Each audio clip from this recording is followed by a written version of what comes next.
en razón de su repetitividad, en razón de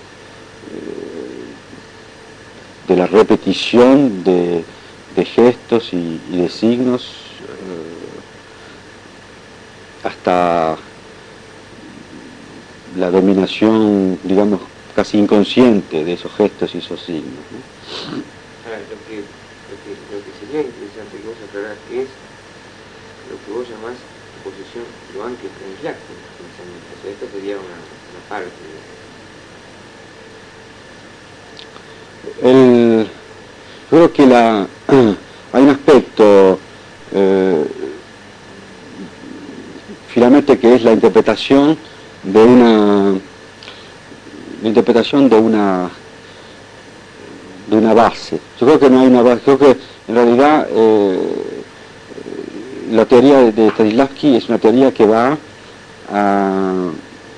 se inscribe en el análisis de lo que es el mecanismo del actor. Y ese mecanismo, ese análisis, es un análisis justo, es decir, es un análisis que es un punto de partida para hacer cualquier tipo de teatro. El teatro generalmente que se dice stanislavskiano se refiere mucho a un repertorio particular que era el repertorio de principio de siglo, ¿no es cierto? Entonces se ha ligado lo stanislavskiano al hecho de lo que podría ser un teatro realista e incluso un teatro de boulevard, ¿no? Lo que se dice un teatro de boulevard, es decir, un teatro donde se da una apariencia de realidad. Pero a mí se me ocurre que el teatro, que la teoría stanislavskiana es no son, la teoría stanislavskiana no excluye una cosa obsesional, no excluye porque para hacer un teatro obsesional, para hacer un teatro de shock y un teatro de gran emotividad, un teatro de relaciones de fuerza, o un teatro de desmedida, el punto de apoyo fundamental va a ser siempre la convicción y la convicción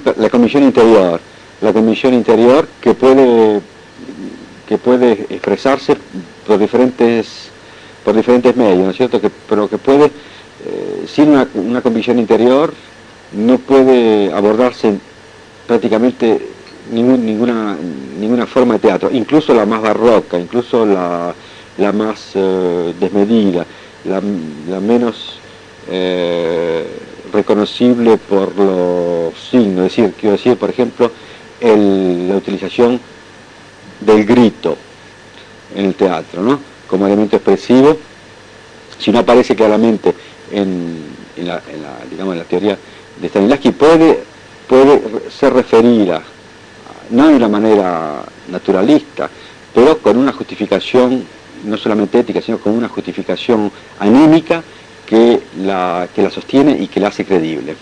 Si en suma, no es que sea anti-stanislavskiano, sino que los principios stanislavskianos no me parecen negar, no me parecen sino ser complementarios, no pueden que complementar, a mi juicio, las ideas de teatro más audaces como son las de Artaud, por ejemplo, ¿no? Simplemente que son siempre un punto de partida y no un punto de límite. Yo digo que no son un punto de partida y no una limitación, porque Stanislavski ha sido utilizado generalmente como una limitación propia al teatro realista. Entonces, con toda el derivado de esa teoría que termina en el cine americano de los años 60 y que continúa todavía. Es decir, en un teatro de una deformación de lo que podría ser la representación de la realidad, incluso. Es por eso que al mismo tiempo el enunciado de un mundo que incluya lo fantástico, lo ilusorio, lo soñado,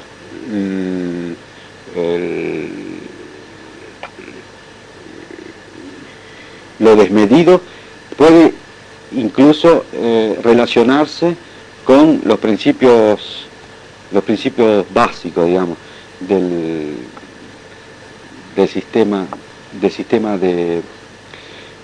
Stanislavski, o de lo que podría ser el sistema, yo diría más bien del análisis que Stanislavski hace de la naturaleza del actor, porque de todas maneras, y en cualquier forma de expresión, el actor va a necesitar, para convencer, encontrar desde luego su propia convicción.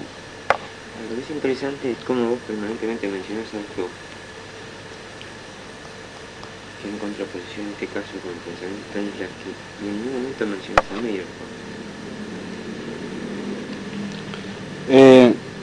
No, tal vez porque hay una situación porque me parece mucho más determinante, en el sentido de que Artaud entra en su teoría sobre el teatro, no en lo que él hace como autor dramático, no incluso en lo que él hace como director de escena, ni tal vez como actor, que probablemente esté en ruptura con su época, sino en lo que él enuncia como camino de libertad. Es decir, el teatro para Artaud incluye evidentemente el actor en el sentido de la desmedida, pero incluye también una cosa que va muy próxima de eso, es decir, el actor, su desmedida y el espacio, que es en cierta medida lo que lo opone a un Stanislavski interpretado en primera instancia, es decir, un teatro más bien de expresión de la verdad, de la cotidianidad y del naturalismo, ¿no? Entonces, Meyerhold también se anteponía a ese criterio de Stanislavski. Sí. Y curiosamente Meyerhold es el primero, por lo menos que yo conozco de este siglo, que comienza a discutir los problemas del espacio. Sí, de luego, porque además utiliza una escenografía que va al encuentro de todo el aspecto pictural de fin de siglo, del cual Stanislavski no se había completamente desprendido, ¿no? Es decir, va más a la ocupación física del espacio a través de un material más, digamos, más abstracto, ¿no? Lo de Meyerhold me parece interesante como ruptura justamente de una cosa naturalista. Yo creo que... Porque me parece que tu vocación, o sea, tu gusto por Artaud es por lo siniestro. No. Entendido por lo terrible. Lo de Artaud es lo de Artaud es la libertad, es decir, Artaud es la libertad. Meyerhold también es la libertad. Porque Artaud entraba consideraba casi el teatro como un acto de locura, es decir, como un acto de psicoanálisis salvaje. Entonces él pensaba que todos los actos,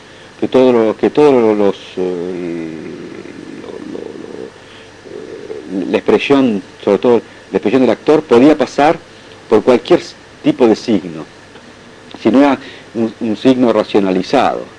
El actor podía manifestarse con la más grande libertad. Hay gente que ha visto Artaud como actor, por ejemplo, y que cuenta que en un ensayo con Dulin le habían indicado que tenía que hacer solamente una frase, no me acuerdo cuál era, una frase en una pieza de Shakespeare, que era un volumen pequeño, y él pensaba que ese pasaje lo hacía, por ejemplo, a 4 patas, ¿no? Entonces como no se le había ocurrido al director, a Dulán le preguntó por qué se obstinaba a caminar a 4 patas. Dice que él quería dar una idea anímica personal de lo que ese personaje significaba con relación a los otros. Es decir, es para mostrar, por ejemplo, una libertad en el camino de la expresión. Ahora, claro, como esa libertad no era él el que la determinaba, sino el director, efectivamente parecía anacrónico su punto de partida, ¿no? Pero en realidad lo de Artaud no es solamente en la libertad de marchar a 4 patas, sino en la utilización de lo que puede ser su mundo interior, transgrediendo todo naturalismo. Es decir, un teatro que sería más un teatro que va como un golpe, como un puñetazo a la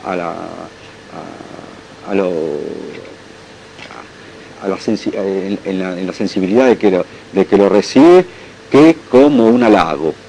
El teatro de Artaud es un teatro, sobre todo un teatro de agresividad. Es un teatro que se impone por su agresividad, ¿cierto? En cambio, el teatro de Stanislavski es un teatro que se impone por su racionalidad, por su conformación a la expresión de una verdad histórica o cotidiana, ¿no? Entonces, en principio hay como un enunciado que es muy, muy diferente, pero los enunciados stanislavskianos pueden ser en cierta medida el fundamento de una desmedida, el fundamento también de una expresión de gran libertad. Por eso que digo que en cierta medida, y como son cronológicos, Artaud no, un trabajo en el sentido de